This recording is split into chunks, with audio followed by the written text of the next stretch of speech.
طب إزاي نقدر بقى نقفش بقى النمط المعيق في حياتنا ده إزاي كلمة ندركه؟ السر، أيوه. الأحداث المتكررة، الأمور المتكررة في كل مرة، هي دي كلمة السر. أي شخص بيتكرر معاه الأحداث، في كل مرة بفقد علاقات بنفس الطريقة، في كل مرة بسيب شغل بنفس الطريقة، في كل مرة بعيا بنفس الطريقة. كلمة السر بتاعة النمط الفكري تكرار الأحداث. يعني المشاهد العادي هيقدر يعرف من غير لا طبعا. يدرس اي حاجه ولا يعمل اي حاجه، ان مجرد ان هو يتابع تكرار الحدث في حياته، او تكرار وجود نفس نوعيه الاشخاص في حياته، او نوع الاذى المستمر في حياته، ده كده هيبدا يعرف ان ده نمط فكري.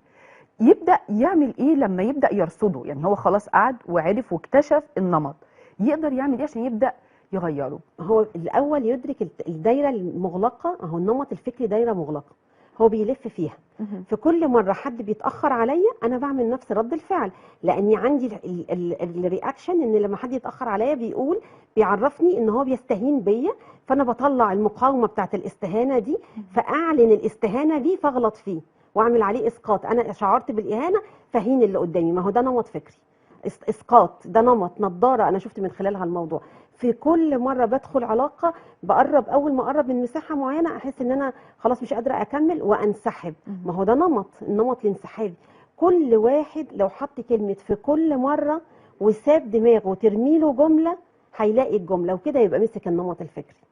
يعني اذا انا النهارده لما يكون عندي حدث معين بيتكرر في حياتي، هقعد مع نفسي وابدا اسميه، اديله اسم، اديله معنى، افهم هو مأثر في ضارب في انهي قيمه جوايا، ضارب في ايه عندي.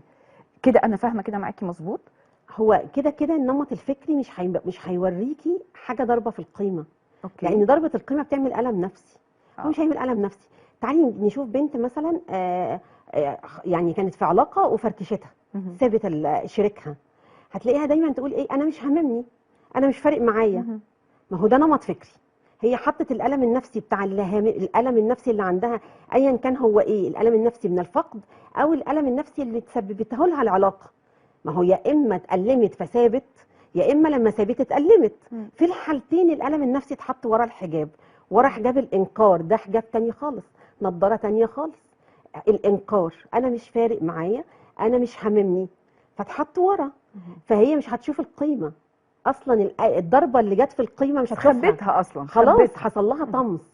بصي لو كل واحد اتعامل مع عقله على انه هو شغلانته انه يشيل الكهرباء، يشيل الفيشه اول ما يجي لي الم نفسي يشتتني. ممكن تلاقي حد مثلا اتحط في موقف، الموقف دوت مثير جدا للالم النفسي جواه، يروح موري له اي حاجه تانية، مهم.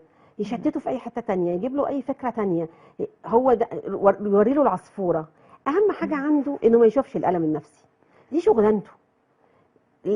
عدم رؤيه الالم النفسي بقى بتخزنه جوانا.